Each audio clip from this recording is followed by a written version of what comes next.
a few words about Uddhava Gita. Uddhava was the friend of SriKrishna. He learns from Brihaspati the science of politics.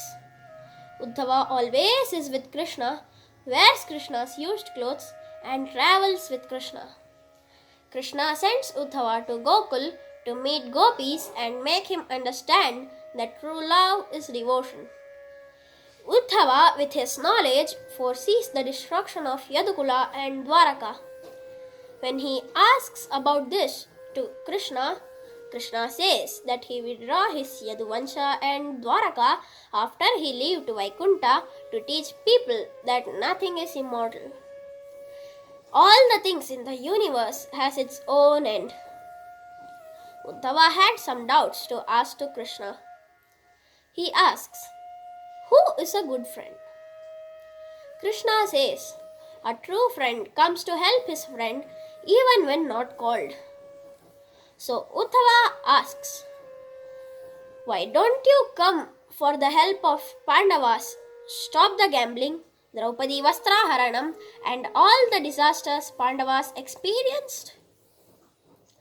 Krishna smiles and says, "Dear Uddhav, the law of world is that the only one with Viveka wins.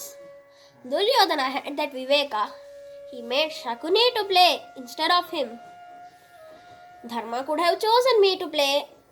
He didn't do that. So he lacked Viveka. And he lost. Pandavas begged me with their prayers not to come to the hall of gambling until I was called. They wanted to play game hiding from me. They were cursing Duryodhana and brooding their fate. They forgot to call me. That was their misfortune. Even then, I was waiting outside for their call. Even Draupadi struggled to the best of her ability. Then her intellect awakened to call me. Only then I got the opportunity to save her. I reached immediately. Dharmaraja's ignorance was that he thought he could play gambling without my knowledge." Again Uddhava asks, "Why don't you come automatically to help your devotee? Why you want them to call you?" Lord says, "Uddhava, the life of each one in this universe is governed by the result of one's actions. I neither run it nor do I interfere with it. I am only a witness. I stand close to you and observe the happenings. This is God's dharma. When you understand and feel that I am near you every moment, you will not do anything wrong." Uddhava became speechless. Then Sri Krishna guides him about dharma, bhakti and devotion. This teaching is called Uddhava Gita. Worship and prayer to God is a mental request for help when faith is in the majority. When Bhagavan says about devotion, he says that the joy a devoted soul gets is an experience and an intelligent creature will never see it. Although a devotee is subject to emotions, his spiritual growth will help him overcome them. The one who is kind, peaceful, firm-rooted to knowledge and fulfillment, sees me in everything. Such a person will not fall into the cycle of birth and death. Materialism is the cause of great unhappiness. Birth and death of a life is physical and do not affect the soul. Various forms. Even though soul are in various forms, soul remains separate and distinct. A person committed to family life will end up with tears, while a person who is devoted will reach me. An educated person is identified not simply by his qualification. A holy person is compassionate and never harms others. Even when others harm him, he is free from all envies and jealousy. His mind is filled with joy. His wisdom is not blind by simple sentiments. He is never harsh. He never tries to involve in worldly activities, so he is calm and strong. He conquers hunger, thirst, weeping, disease, old age, and death.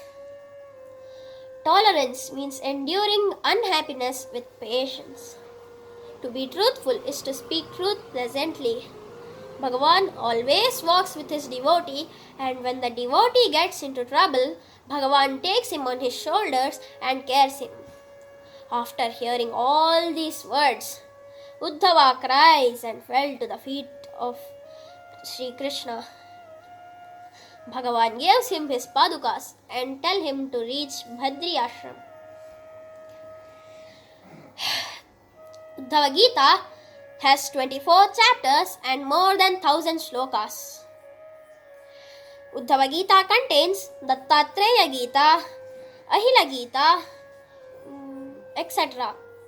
Dattatreya Gita, Ahila Gita, Dvija Gita, etc.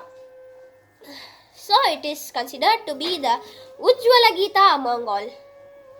Dattatreya says, the one who teaches you how you should be is a guru, and a person who teaches you how you should not be is also a guru. Ya etadananda samudra samhritam jnanamritam bhagavataya bhashitam krishnena yogeshvara sevitankrina Sachraddhaya sevya jagad vimuchyate, which means, thus Lord Krishna, whose lotus feet are served by all the great masters of yoga, spoke to his devotee Uddhava that this transcendental knowledge comprises the entire ocean of spiritual ecstasy. Anyone who receives this narration with great faith is assured of liberation in the very near future. Jai Shri Krishna. Hari Om. Hello, my name is Reyes. I am 6 years old. I am telling the story of Gajendra Moksha. Once upon a time, there was a Himalaya mountain. By that name is Tikota. There was a 3 peaks, 1 gold, 1 silver, 1 iron peak. There lived a dwarf elephant led by the king Gajendra. He was grey with long trunk. He very kind and brave.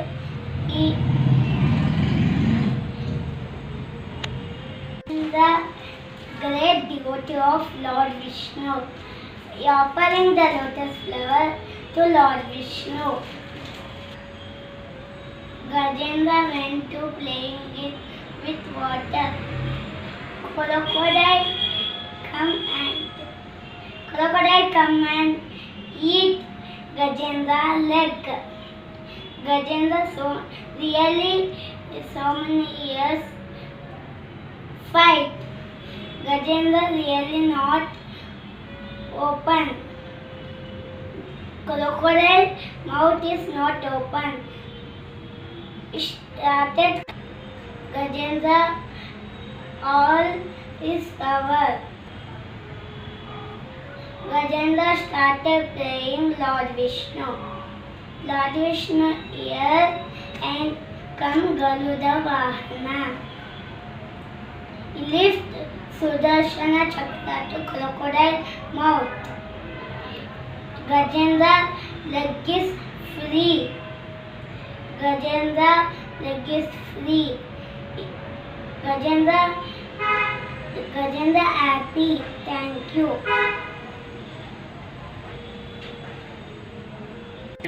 God help his devotees from all difficulties.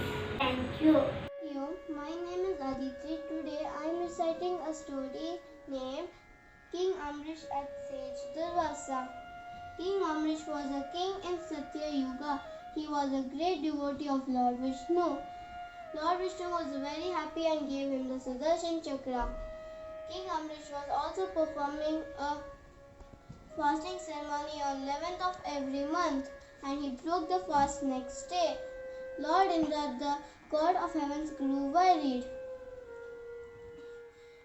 He thought that King Amrish already has the Sudarshan Chakra and he's also performing a fasting ceremony. Once he finishes the fasting ceremony, he'll become more powerful. So he went to Sage Durvasa. Sage Durvasa had a drawback. He got angry very fast and cursed people. He said, Sage Durvasa, have you heard about King Amrish's fast? I think he's breaking the fast tomorrow. It will be a great occasion, sir. Sage Durvasa said, yes, indeed, I would love to see that. The next day, Sage Durvasa went to King Amrish's house and King Amrish was very happy. He offered everything he had. And Sage Durvasa said, I just came now, I have to wash up. However, there was a twist in the tale. He got delayed and the auspicious time came. The ministers of King Amrish said, the auspicious time is coming, you better break your fast now. So King Amrish shook his head and said, no, I have to wait for my guest. After a few minutes, again the ministers came to say, the auspicious time is coming, you better break your fast now. You just take a sip of water and wait for the sage to come. King Amrish nodded his head and took a sip of water and waited for the sage to come. After taking a sip of water, the sage came back fresh and angry. Is this how you treat your guest? He got angry and pulled a strand of hair and threw it on the ground and emerged into a huge demon. The demon bowed to Sage Durvasa and said, command me, sir. Sage Durvasa said, King Amrish offended me, kill him. So the demon came forward about to kill King Amrish. King Amrish prayed to Lord Vishnu, please help me, I have not done any mistake. And over King Amrish's head came the Sudarshan Chakra, which killed the demon and turned towards Sage Durvasa. Sage Durvasa got scared and ran to Lord Brahma. Lord Brahma, save me from the Sudarshan Chakra. You have to ask Lord Shiva to help you. So Sage Durvasa went to Lord Shiva and asked, please help me from the Sudarshan Chakra. The Sudarshan Chakra is not mine. It's Lord Vishnu's. You have to ask him. So Sage Durvasa again ran to Lord Vishnu and said, please help me from your Sudarshan Chakra. Lord Vishnu said, the Sudarshan Chakra is mine, no doubt, but now it belongs to King Amrish. He is the one who's controlling it. You have to ask him to stop it. So Sage Durvasa again ran to the place he started and said, King Amrish was shocked to see Sage Durvasa's appearance. Huffing and puffing. Sage Durvasa said, please help me from the Sudarshan Chakra. So King Amrish again prayed to Lord Vishnu, please stop the Sudarshan Chakra and forgive him and his mistake. He does not deserve this punishment. And then the Sudarshan Chakra stopped and disappeared. Sage Durvasa took several deep breaths and broke the fast of King Amrish. And King Amrish became more powerful than Lord Indra. Thank you. Hari Om. My name is Tejas. I am going to tell you the story of Ajamila Moksha from the Bhagavata Purana. So, Ajamila was a small boy who was very obedient to his parents and faithful to his guru. He was born into a Hindu Brahmin family. When he grew up, he was married to a girl who was from a respectable family. One day, his father told him to go and get some fruits from the forest. So he set out to go to the forest. But while he was searching for the fruits, he saw one man with a beautiful lady. Ajamila got enchanted by the looks of that lady. Unfortunately, that lady was a wicked woman. Ajamila tried chanting mantras to look away from the lady, but the lady was too attractive. Forgetting about his duties, forgetting about his family, forgetting the reason why he came to the forest, he took that lady along with him. He abandoned his family and his wife. Because of that wicked lady, he started doing immoral things. He started cheating people. He started gambling. He started drinking alcohol. And after some time, both of them got 10 sons. Ajamila didn't care for the other sons. He only cared for the youngest one, known as Narayana. He always used to call Narayana's name to play with him or do something else with him. As time passed, Narayana grew older and weaker. One day, 3 scary figures appeared in front of him, who happened to be the Yamadutas. They were there to drag Ajamila into the depths of Pataloka to pay for his sins. In fear, Ajamila cried out, "Narayana! Narayana!" The moment he uttered the words Narayana, the Vishnudutas appeared in front of him. They stopped the Yamadutas from dragging Ajamila's soul into hell. They explained to the Yamadutas that even though Ajamila uttered the name of Lord Vishnu, even though he meant to call his son, it still meant that all of his sins were washed away. Because the name Narayana is so pure, so powerful, that all of his sins got washed away. The Yamadutas agreed and they left the place. They went back to their master. The Vishnudutas gave Ajamila a second chance to perform all of his rightful duties. They restored Ajamila's young and youthful body. Ajamila went near the banks of Ganga and started meditating on Lord Vishnu's name. As years passed, Ajamila again started to grow older, and when it was his time to go, the Vishnudutas once again appeared before Ajamila. They took him to Vaikuntha, which is Vishnu's abode. On seeing his devotee, Vishnu smiled and granted Ajamila moksha. So the moral of the story is that Lord Vishnu's name is so pure that even at the time of death, we can be granted moksha. Of course, another thing we have to keep in mind is that we should not sin and then chant the name. Another thing that we can learn from this story is the difference between karma and bhakti.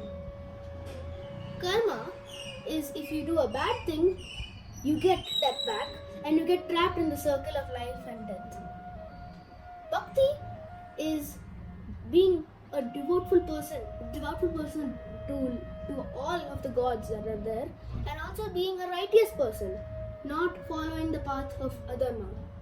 I hope this story inspires us to understand the difference between karma and bhakti, as well as not commit sins, and also understand the importance of the names of all of these gods. Thank you. Hare Krishna, my name is Mahati Narsipura and now I'll be narrating one story from SriKrishna Leela, the story of Aghasura Vadha by mighty little Krishna. In Dwapara Yuga for Tushta Shikshana and Shishta Rakshana, Lord Vishnu incarnated himself as Sri Krishna, the 8th son of Vasudeva and Devaki. He was secretly shifted from Mathura to Gokula to King Nanda's house. Come Kamsa, who is the king of Mathura, who after forcibly dethroning his father Ugrasena, was fearing for his life, as he had been alerted by a heavenly voice that his sister Devaki's eighth son would be his slayer. Kamsa, through his agents, came to know that Devaki's son is growing up in Gokula as the son of Nanda. So Kamsa thought of killing him and sent a couple of them aside. Putana, Trinavatta, Bakasura, Shakatasura, who all failed to do so as they were all killed by mighty little Krishna. But due to these evil portents, King Nanda and the people of Gokula felt that Gokula is no more a safe place to live and moved to Vrindavan. Kamsa came to know about this and called upon one more obedient servant of him, Aghasura, the serpent demon. Kamsa instigated Aghasura that little boy Krishna had slayed his siblings Putana and Bakasura and asked him to take revenge by killing him. Aghasura was convinced by Kamsa's words and promised him that he would kill Krishna and left to the forest nearby Vrindavan. Here in Vrindavan, Krishna along with his friends went to the meadows for cow grazing every day. One morning, as usual after breakfast, Krishna and his friends went to the meadows for cow grazing. Aghasura saw Krishna enjoying his pastime with his friends and thought this is the right opportunity to kill him. Aghasura transformed himself into a humongous 8-mile serpent and disguising his wide mouth open as a cave in front of the mountain. All the cowherd boys were thrilled to see a cave in their path and in no time went in there with their cows to explore it. Krishna saw from a distance that this was Aghasura's open mouth and rushed to save his friends and cows immediately. As soon as Krishna entered, Aghasura closed his mouth and started rolling to kill them all. All the cowherd boys and cows realized that their life was in danger and started to scream for Krishna's help. Krishna! Krishna! When the serpent had rolled, they all had fallen into the poisonous venom inside his belly and had become unconscious. Krishna in no time grew humongously and started to hit Aghasura from the inside. Aghasura started to suffocate. His face popped out and he fell dead. Krishna tore his belly open and out his came his friends, the cows were laying unconscious. Krishna's transcendental glance alone brought them all back to life and they all happily said, Jai Shri Krishna, Jai Shri Krishna. Even Aghasura was liberated into heaven as the Supreme Lord himself had entered into his body. The people of Vrindavan were shocked to see such a huge serpent killed by Krishna, but little Krishna hid behind his mother and acted like he did nothing and just simply smiled. Dhanyavadaha. Hare Krishna, Krishna Paramastu. Hari Om, this is an offer.